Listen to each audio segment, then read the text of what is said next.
Enrichment, Enlightenment, Transformation.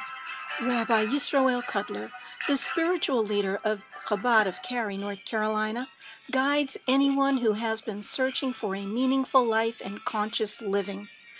Join our discussions about the mundane, our daily activities, and then infuse every day with a spiritual twist from the inspired sages of the Talmud and Jewish mysticism, which many call Kabbalah. We learn from the root source of all religious monotheistic traditions and delve into the symbolism and levels of meaning from biblical stories.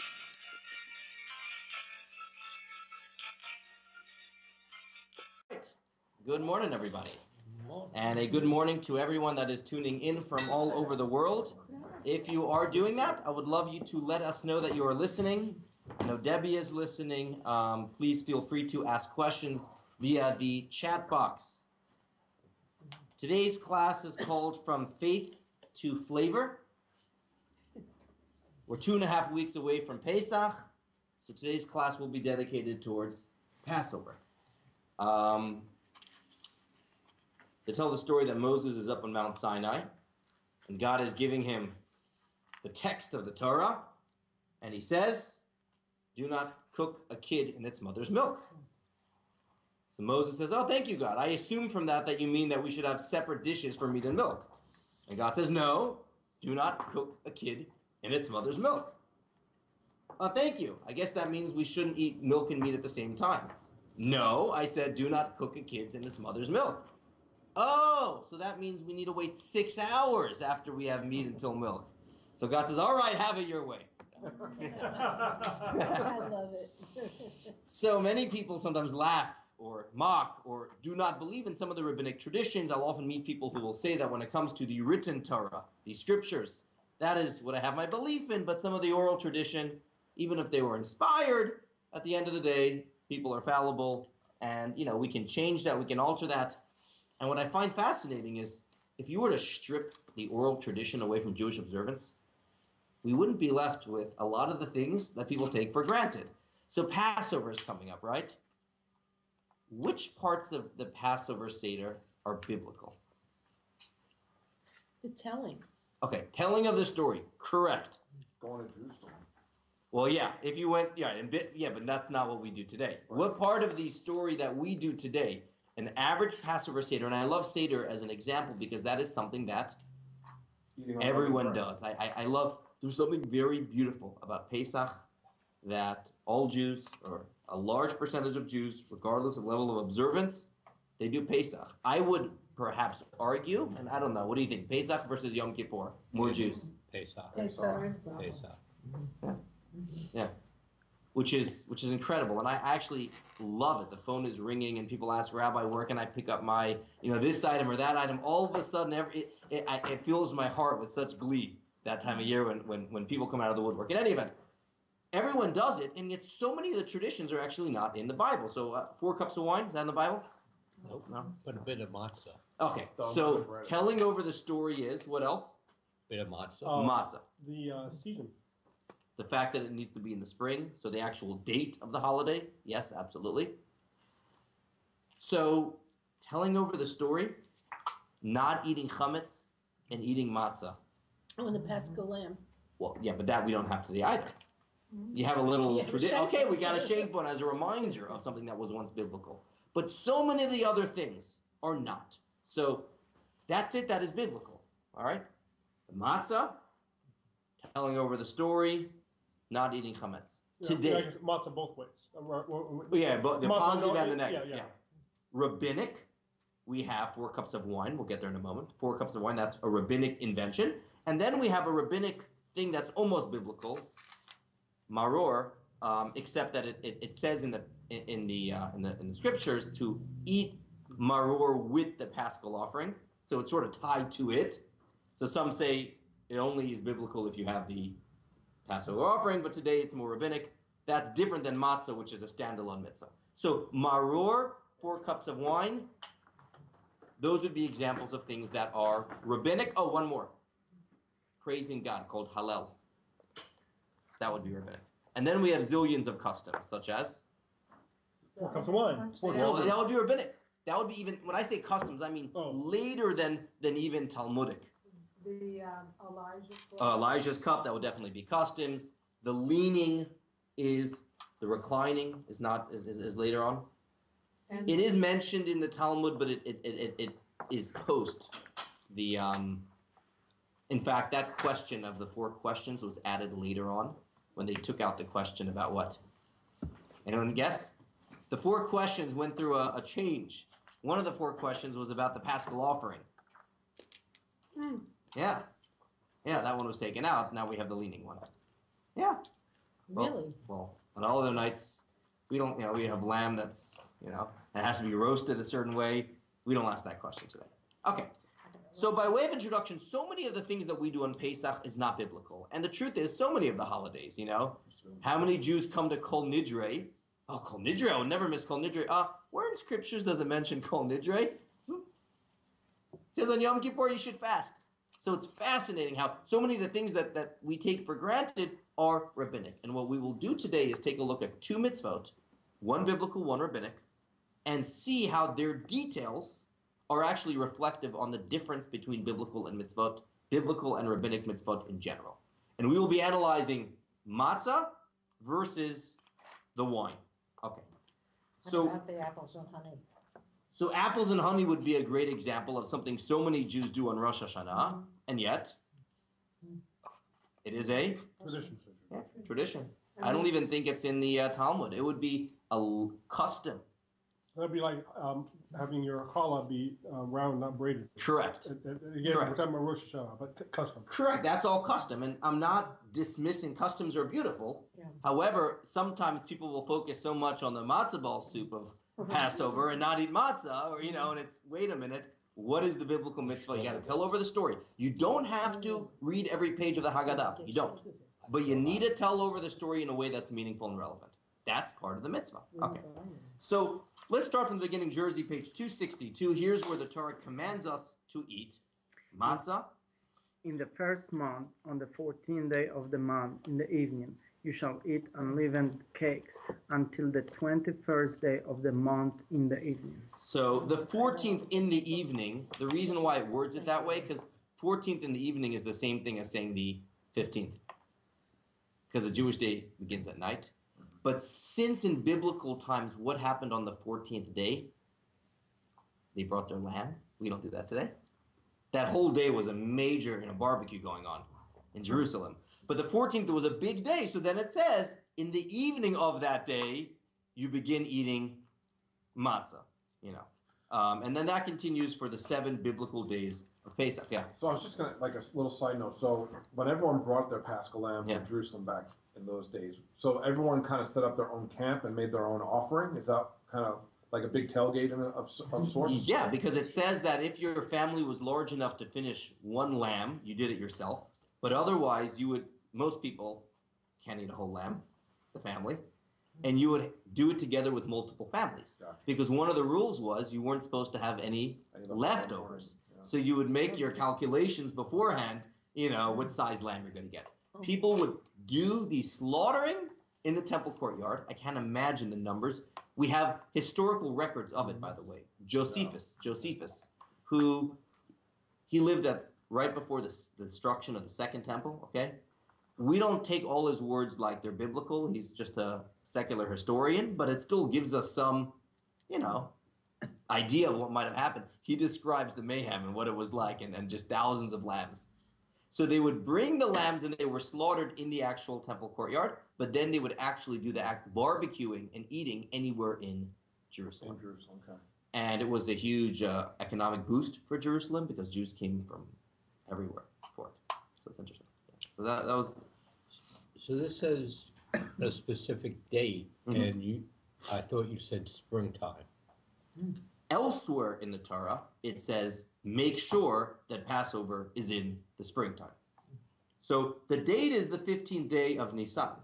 We have a separate command to ensure that the 15th day of Nisan falls out in springtime, which is why this year we had a leap year, to make sure that would happen. Okay. So the Torah commands us to eat matzah.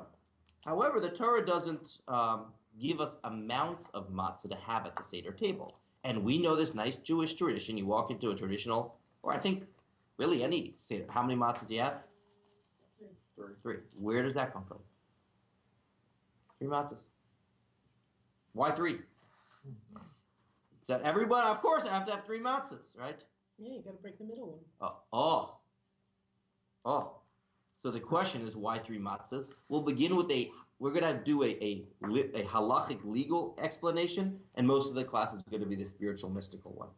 The halachic legal one is very simple. Every Shabbat, how many breads do we traditionally have at a Shabbat table?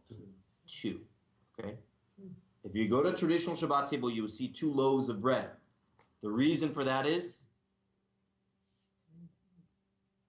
Because we got a double portion. double portion of manna in the desert. Every day they would get 1 amount of manna. On Friday they would get double. So we have 2 loaves Friday night. The question is, why Shabbat day do we used to have 2? You would think that by the time Shabbat day came around, you'd only have 1 left. I think some Sephardic may do 1 on Shabbat day, I believe. But Friday night, definitely 2 loaves. So the tradition was always at 2 loaves and 2 complete loaves. So that gives us a problem. What's the problem? The problem is, How is this day different? let's do, text 2b. Let's go to 2b, Brian.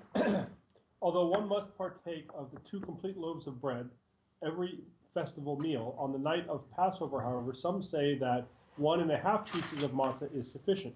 These authorities believe that when the sages interpreted the scriptural term for matzah, poor man's bread, to mean that the matzah is to be broken, as a pauper is accustomed to, they meant to decrease from the lechem mishnah. Lechem mishnah means double. Okay. Double, yeah. So that one of the 2 requisite pieces is to be non-whole. There are others who say that the sages meant to add on to the lechem mishnah, so that aside from the 2 pieces of matzah one is obligated to partake of on any festival, there must be an additional incomplete piece for the poor man's bread.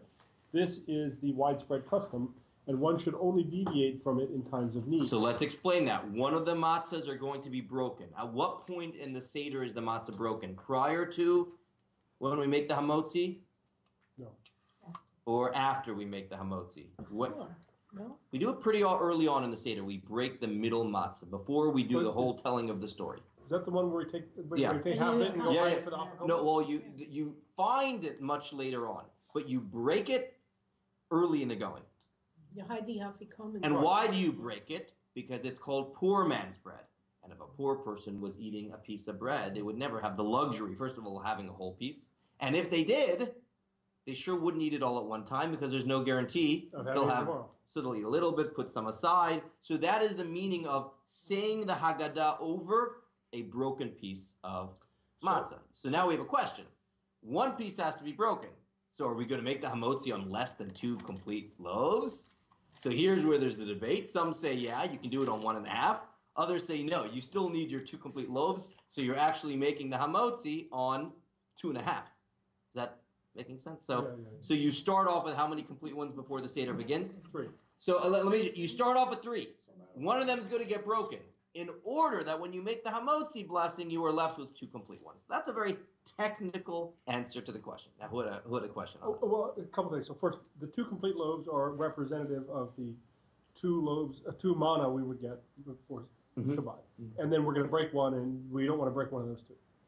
Correct, because we want to make the hamotzi. Is the prevailing? Correct. Is the prevailing? This is, very now legal. at my table, we actually have a big old stack because and Correct. we use it for everyone to eat from. Also, is that also fine? So you have at least 3? Absolutely, but you traditionally, at least head of the household or someone who has their own Seder plate, I don't know if everyone has a Seder plate or a few people have Seder plates. The person who has the Seder plate, they will typically have 3. And then, and we'll do this at our house, I'll have 3, and then around the table, we'll put loads and loads of matzah for everyone else. The other difference is when I open my matzah, I get the shmur matzah. So you're hoping 60, 70%. The question is, what percentage come intact when they get here? Oh, wow. So I actually found out that the ones that I typically give out to people, at least in the past, are made to be able to stay whole. As a result, they are inferior, they are thicker, and they're not as good. Right. Because they are made specifically that people should have 3 shmur matzahs at the Seder. So I complained actually to my distributor, and I said I've compared that with the ones that I serve at my Seder, because I get these 3 in the pack, and you probably got them from me in previous years, and I say they're not nearly as good. They're like, yeah, they're made to guarantee to survive Shipping, yeah. And I said, I don't want that because if they don't taste good, no one's going to eat it. So I said, so this year I actually I packed my own little 3 sets from the ones that I did. It's not, where there's about 50, 60% are whole, and the other 40 are not. Right. They're much thinner and much crispier. So they'll tell me after And they're delicious. Passover. What? You'll tell me after Passover, how did I get into this? Oh, so when I open it up, the ones that are complete will be the ones I'll make sure to use for the big 3.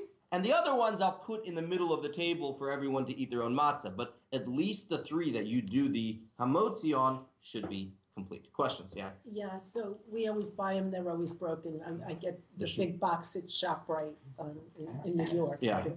So this year we didn't go shopping in New York, we went to Baltimore. Yeah. And they have shmura matzah that's square, not Correct. round. I never saw shmura matzah. So that's for another discussion.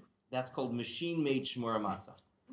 Is that okay or not? It is. Chabad prefers the handmade, and I'll tell you why afterwards. But it's okay. If you read the story of Manischewitz, There we go. There's a lot of it. We had a whole class process on is this actually. fascinating. Yeah.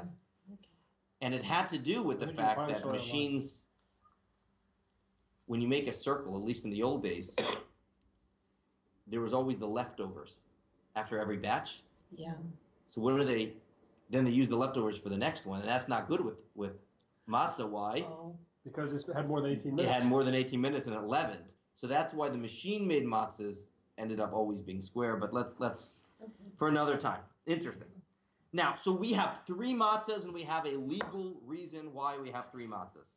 We know, however, when it comes to the wine, which is purely rabbinic, not biblical, the number isn't 3. It's the big number of the evening, which is 4. Steve, text 3. Each and every one, both men and women, must drink 4 cups of wine on this night. The number should not be reduced. Even a poor person who is sustained by charity should not have fewer than 4 cups. The size of each of these cups should be a quarter Of a lug. It's a couple ounces. They don't have to be huge goblets. 4 ounces, cups are fine. It's not for them. Yeah, it's not poor, and it's your choice whether you want to go for the like up 4 for or 5% interpretation, or the 13%. And obviously, if someone has difficulties with alcohol, then grape juice can be used. Certainly, for someone, God forbid, that suffered with an addiction, grape juice must be used. But if it makes no difference to you, it is still preferable to have wine because it's supposed to be, as I say in Yiddish, chashuv. It's supposed to be special, elegant type of thing. So usually don't go somewhere and have a cup of grape juice. But again, if you need to have the grape juice, by all means have the grape juice. I know many people that mix wine and grape juice. That way you have a lighter wine. Or you can just get one of those 3-4% thingies that taste almost like grape juice to begin with. Okay, so 4 cups of wine.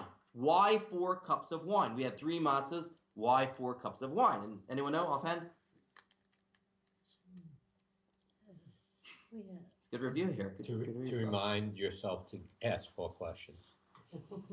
No, this predated, I believe, the 4 questions and the 4 kids. Yeah. All right. Text 4, Jerusalem Talmud. And What is the origin of the 4 cups? Rabbi Yochanan said in the name of Rabbi Ben Yah that they correspond to the 4 redemptions. Therefore, say to the children of Israel, I am the Lord, and I will extract you from under the burdens of the Egyptians, and I will save you from their labor. And I will redeem you with an outstretched arm and with great judgments. And I will take you to me as a people. And I will extract you, and I will save you, and I will redeem you, and I will take you. so these are 4 expressions of Geulah. Very important, this text. And much ink has been spilled talking about the meaning of each one of these 4. The Bible is not just poetic. It's not just saying the same thing in 4 different ways. Some will say one is the slavery from the labor. One is the slavery from geographic Egypt. One is slavery? One is the redemption from the labor. One is the redemption from the geographic Egypt. One is making the Jews their own people. And then one would be Torah, spirituality, Other people explain it differently, but there are 4 expressions, hence 4 cups of wine. Yes. What's the difference in saving and redeeming? Mm-hmm. What is it? I thought save is redeem. Vehotzetzi. The first one is, well, how did it extract you? First one is take out. Hotzeti. Hotzeti. Yatsa. Yetziat Mitzrayim. Next one, hitzalti. Hatzalah. Hatzalah means save. If anyone was ever in the New York area, the Jewish ambulance service, they have like a special Hatzalah. Jewish one. It's called Hatzalah. Hatzalah means to save. So anytime you save someone from anything, the word would be Hatzalah. The next one, redeemed, is different than just Hatzalah.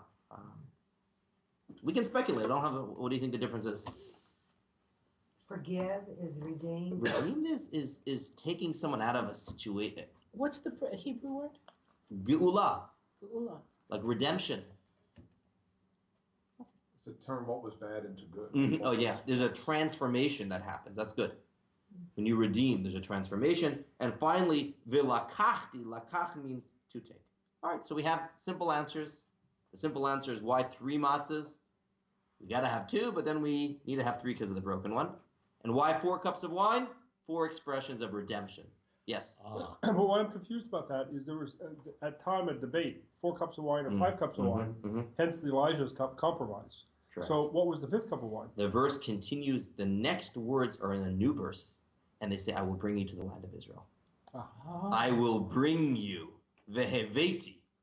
And that is why there was a debate whether you should have 4 or 5. But it was both people learned it out from the same Right, verses, right. but it's in a new verse. Ah. It says, da da da da da da da, period, and I will bring you to the land of milk and honey. Wait. So, yeah, There were no periods. How are we sure it's a new verse? oral tradition. Oh, okay. But how do we know any of this? Oral tradition. Okay, good question. When you look at the definition of redeem, it makes total sense. Redeem can mean both compensate for the faults or bad aspects of something. So God was compensating for how we did behave. Good. And the other meaning is gain or regain possession of something in exchange for payment. Our payment was the worshiping of. So redeem does make sense as a word different than save. Good. Good question. Okay, thanks for bringing that up. Good. Here's the problem. That's all nice, and most kids in school would stop here. And from a legal perspective, we could stop here. But I could ask the same question. If it's important to do something in the number of 4 to remind us of the 4 expressions of redemption, then why not do 4 what? Matzahs. Matzahs. And lest you tell me that matzah has nothing to do with redemption, well, text 5. Janice, please read for us. We're going to say at the Seder, when we pick up the matzah, there's that part where we say Pesach, matzah, and maror, and we say what each one means. And what do we say? This matzah that we eat, for what reason? Because the dough of our fathers did not have time to become leavened before the King of Kings, the Holy One, blessed be He, revealed Himself to them and redeemed them. Thus it is said, they baked matzah cakes from the dough that they had brought out of Egypt, because it was not leavened, for they had been driven out of Egypt and could not delay, and they had also not prepared any other provision. So if matzah is the food of redemption, would it not make more sense to have 4 matzahs corresponding to the 4 expressions of Geula? And lest you say, Rabbi, what difference is it? These are big deals. Jews around the world, millions of them, will be observing these traditions, and there is a nuanced reason for why there's 3 and 4. But there's not going to be a halachic, a legal answer for this. We're going to have to go very Kabbalistic and spiritual. So we're going to have to turn on our spiritual caps right now. But anyone want to give a practical answer before we go further? The Constitution can't take 4 pieces of matzah. I'm sure they could have made a matzah cover. Typically, when you buy these matzah things, they have these cloths with little dividers in between. So you could have done that with 4. Does that mean the bread was baked before they left the desert? Because otherwise it seems like it would. No, they said they had not prepared food. Correct. Was it cooked? They say the sun, right? The sun might have. Well, it clearly they took, baked by the sun. however they made the real matzah, it clearly took more than 18 minutes. It did. The first year did. Yeah, we're not. Yeah. But At the same time, the Jews were told for the future, Right, of course. eat matzah. Yeah. It's symbolic. The other interesting piece, and we've done this before, I don't want anyone to be confused, that's why I'm mentioning it. In this context, we say, why do we eat matzah? Because it's the food of redemption, we left, and God did it. How do we start off this class? It's poor man's bread. Oh. So matzah has two dimensions to it. Yeah, it is. It's very simple, flat. So matzah has two dimensions to it. So if someone says, is it poor man's bread or is it bread of redemption? The answer is both. And guess what? There was two matzahs that the Jews ate in Egypt. One is the accidental matzah that they wanted to bake bread and it didn't have enough time to rise. But guess when else they had matzah? The night beforehand. While they were still in Egypt and eating their lamb for the first time, God told them to have matzah that night too. So there was a matzah they ate in Egypt, and there was a matzah they ate on the way out of Egypt. Did God prescribe how that matzah the first night should have been prepared? I don't know. I know that for future times that was part of the oral tradition. I don't know if that was part of that first year. That's a good question. Otherwise, it would have just been bread. Well, he says matzah. So, but I don't know if there was, the details that we have today. Okay, but here's our question. Why 3 matzahs, 4 cups of wine? Is that clear? The question is clear? Okay. We're going to have to go mystical here, everybody. So we got 15 minutes now. Numbers are a big deal in Judaism. You know, they aren't random. There's meaning to each. You know, it's more than just, who was it that said 1 is the loneliest number you'll ever see? 3 Dog Night. Who? 3 Dog Night. Okay. But we know 1 is very important in Judaism. The numbers are more than just the number. There's a lot of meaning to it. And we also know that based upon the idea of gematria, numerical values, that the number has a meaning. So Aleph is 1, and Bet is 2, and Gimel is 3, and Dalet is 4, so on and so forth. And there's a lot in Jewish tradition and Kabbalah that when different numbers share numerical values, there's a correlation between them. Okay.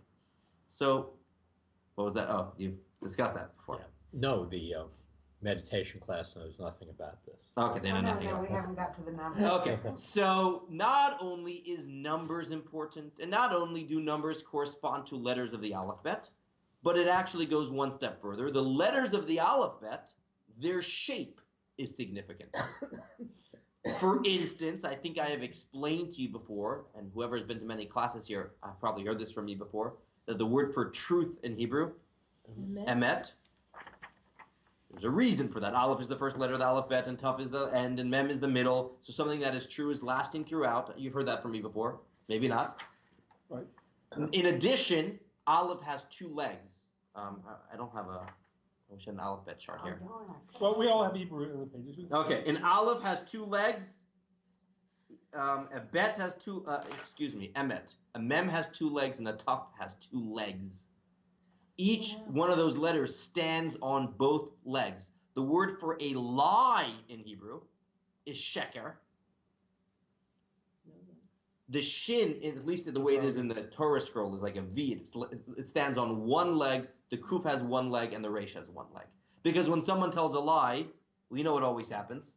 You got to follow that one up with another line, another line, another line, because you're not standing on stable ground. We all know that. So there's meaning to the letters in the alphabet.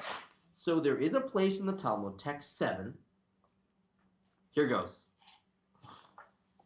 The rabbis told Rabbi Yeshua ben Levi, children have come to the study hall and said things the likes of which were not said even in the days of Joshua the son of Nun. So a bunch of kids were talking and they said such prophetic ideas. What did they say?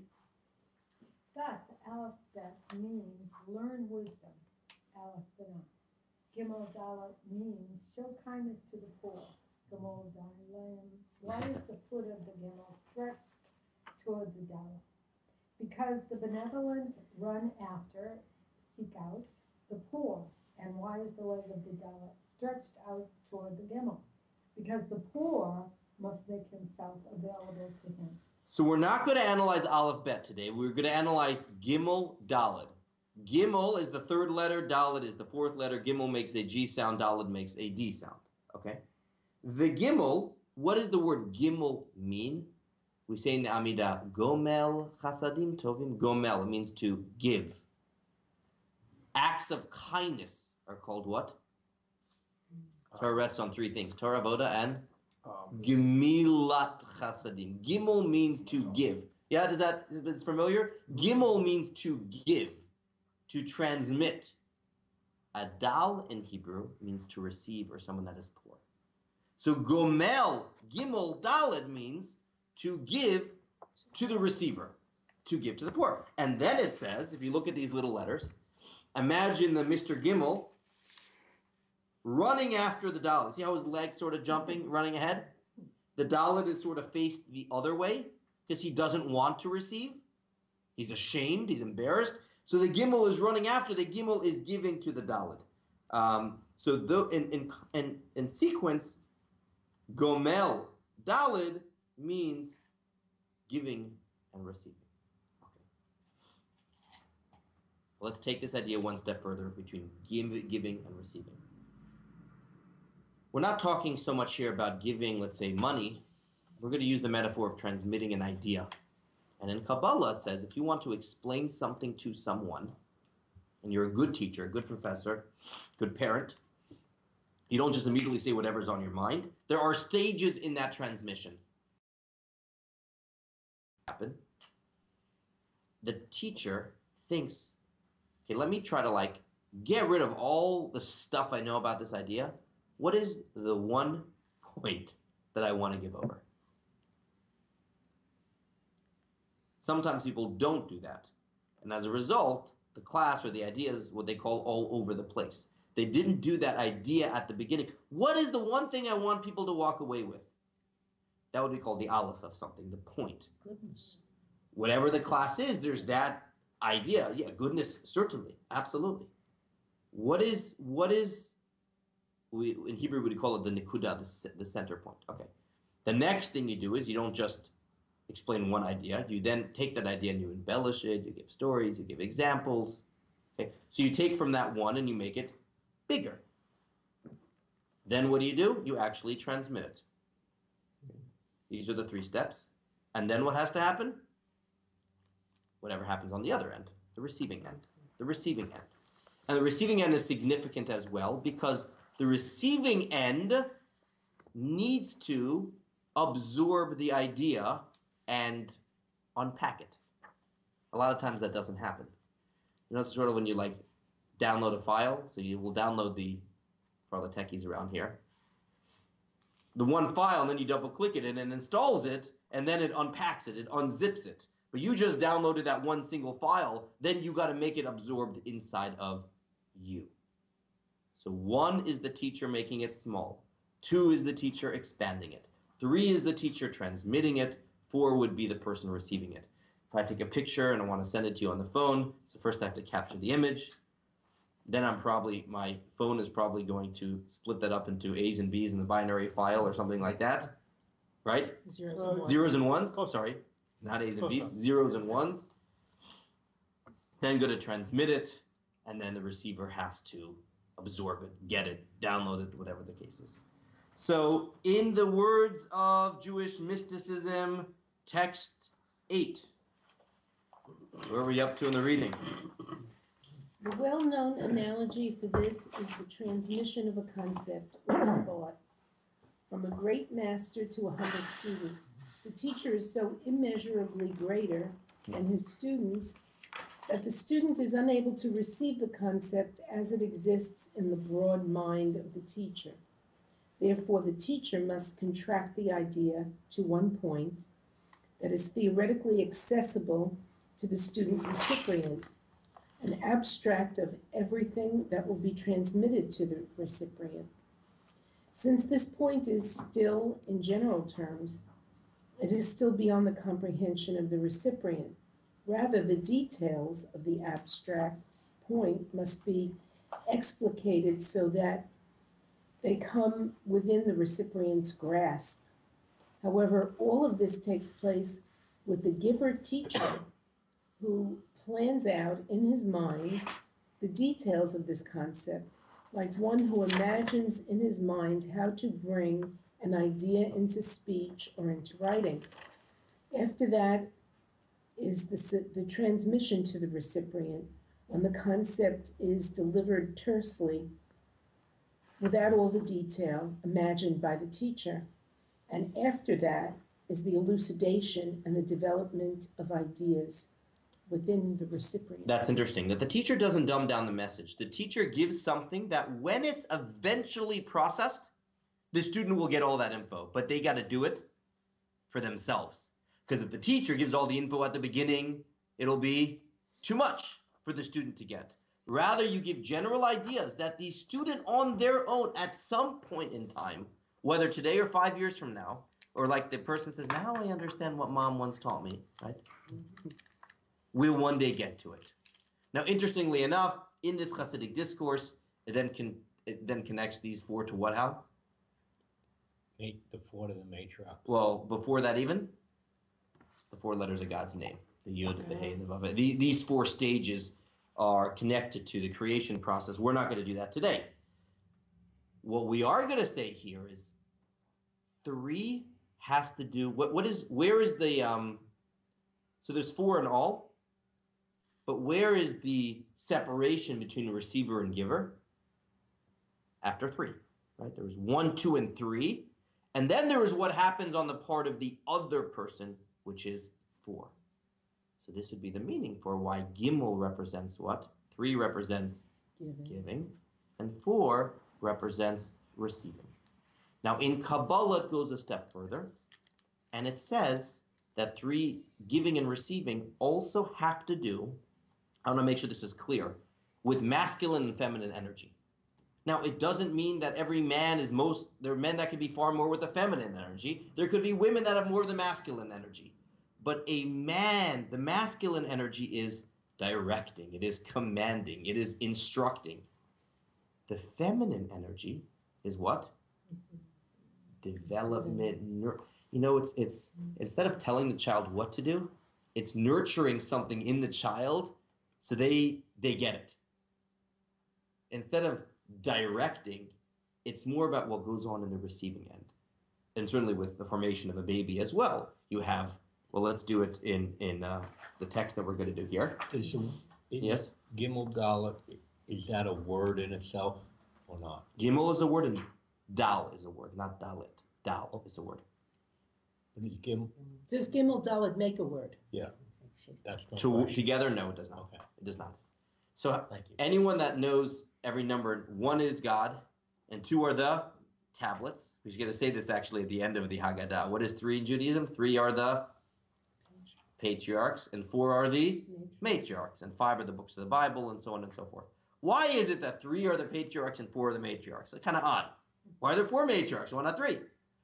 Now, the simple answer is because Laban was a cheat. correct. There's a very easy answer for that, that there was a biblical character who cheated Jacob of the wife that he was supposed to have, and he ended up marrying her sister, and then he felt bad, so he married both women, and there's a lot of problems that happened as a result of that. That is the simple story. Mystically, we're going to say no. 3 is a masculine number, and 4 is a feminine number. Because of time, I want to just paraphrase what it says in text 270. And the difference in the contribution is that the man gives something that is in a concealed, all together, that has potential, but there's nothing there yet. It is only when it is transmitted and nurtured and actualized in the receiver that the baby is born. And that is the role of the woman. And that is why that is 4. So everyone get this? 3 giving, 4 receiving? Okay. What does this have to do with Passover? Often I'll hear people say, when the Jews left Egypt, we didn't really leave Egypt. We didn't. God schlepped us out of Egypt. All right, I'll say that again. We didn't leave Egypt. God schlepped us out of Egypt. What do I mean by that? The Jews at the time of the Exodus story were not on a very good spiritual level. Just imagine, how long did they live in Egypt for? 210 years. Now, I mean, we can imagine the level of assimilation that would happen. And we know what happens in America, but this was prior to the giving of the Torah, so they didn't really have a constitution to hold them together. All they had is some vague family traditions and values. That's all they had. They were exposed to Egyptian culture for 210 years, and they were slaves, so they were very much always being, And we're talking hard-working slave. I didn't think they had much time for education. The pyramids didn't build themselves in a day. Right. They had not much time for education. It's sad. We don't mention this often, but their beliefs were, in many ways, similar to the Egyptians. They picked up all the Egyptian gods and all that kind of stuff. They wanted to go back to Egypt. Yeah. I mean, after Sinai, we want to go back to Egypt several times. And we don't realize, we always blame the Jews. No, they were a slave people. That's who they were. That's who they were until God schlepped them out. And Kabbalah says, had God not schlepped them out in such a miraculous, crazy, amazing way, we wouldn't have been able to do it. It would have been so deeply inside of us that there would have been no way to get us out. And let us now do text 11. Yes, ma'am. However, it appears to me that this may be understood from the sage's statement. This matzah that we eat, for what reason? Because our fathers did not have time to become leavened before the King of Kings, the Holy One, blessed be He, revealed Himself to them and redeemed them immediately, as is stated, and they baked dough. But what is this redemption that He redeemed through the baking of dough? Rather, the intent here is that the Jewish people resided in Egypt for a considerable amount of time until they intermingled amongst the Egyptians and learned from their behavior. But God, in the merit of the forefathers and on account of His kindness, gave them a few mitzvot, the paschal sacrifice, matzah, and manna. And maror.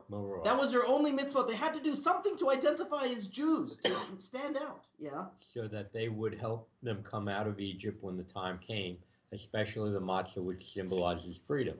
And if God had not redeemed them at the time with His mitzvah and His kindness to break the powers of impurity and the evil inclination, the Satan, who wished to cause their internal figurative dough to leaven, for just as only a hair's breadth separates hametz from matzah, if the Jewish people had remained in Egypt just a moment, so that their internal figurative dough would have turned to hametz, i.e., they would have sank farther into Egyptian depravity, they would be imprisoned and trapped in Egypt forever. They would have never been redeemed. So they were almost at a point of no return. They were schlepped so deeply, sunk.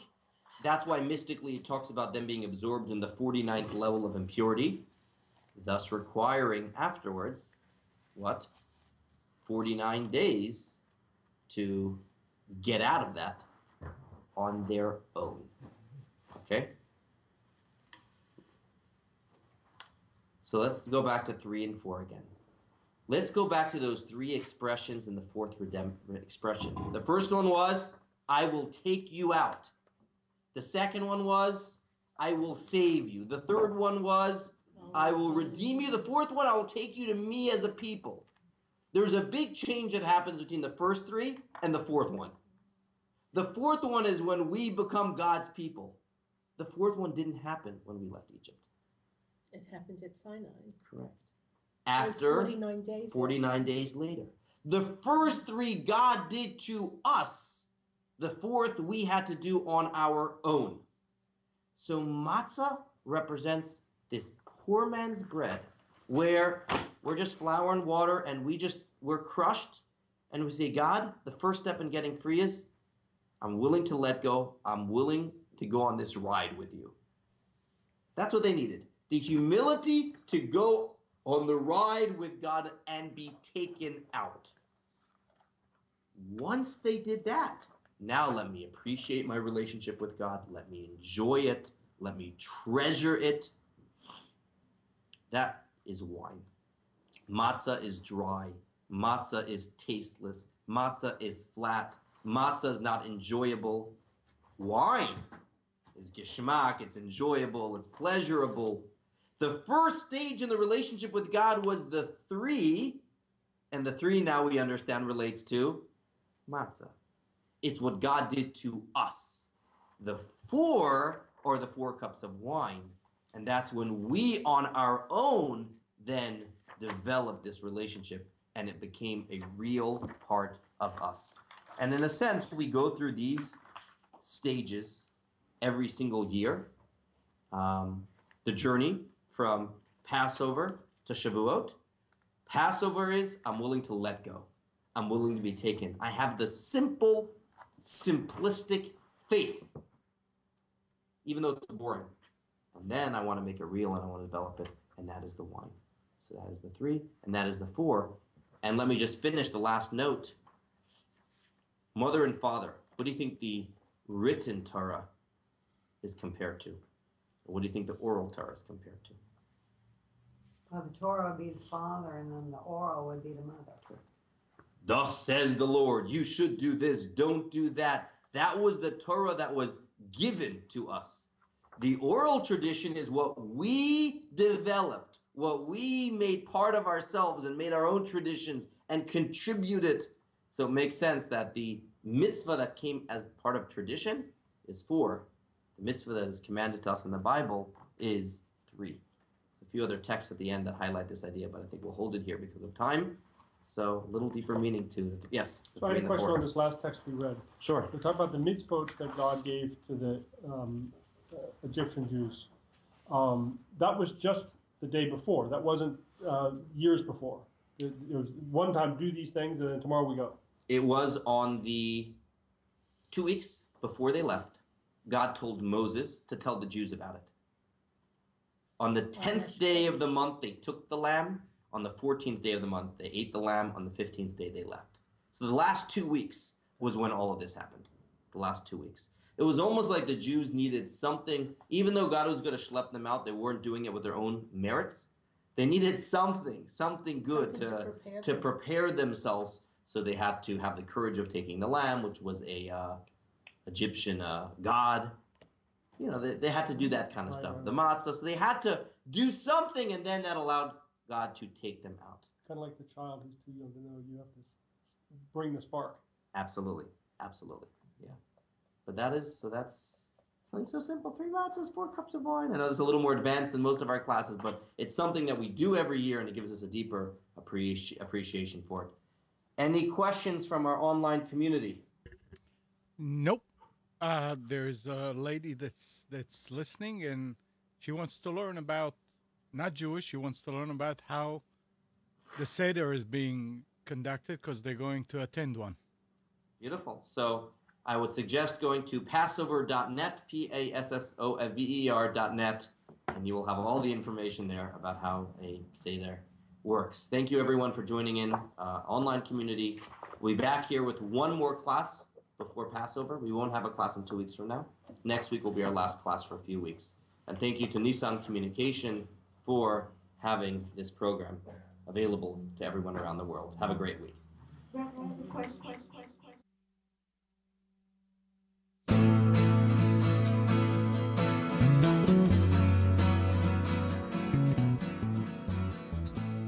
You're tuned to the Nissan Communications Network. Our weekly lineup of call-in programs includes Computers 2K Now with Amnon Nissan, My Life, My Will with Gisela DiCarlo, The Tanya Love Show, Health Then with Debbie Bruck, Breaking Free with Marilyn Shannon, Triangle Be Well with Howard Jacobson, Lunch and Learn with Rabbi Yisrael Cutler, Lessons of Vietnam with NCVVI members, Parent Dome with Ryan Miller, Current Affairs with Amnon Nissan. And if you tuned in too late, you can always watch each program in its entirety or download an MP3 audio file of it in the archives section on nissancommunications.com. Don't forget to subscribe to our YouTube channel, follow us on Twitter, and like us on Facebook. Sponsored by Atomos.com, makers of quality video recorders and converters, CarolinaApparel.com, and DeltaForce.net.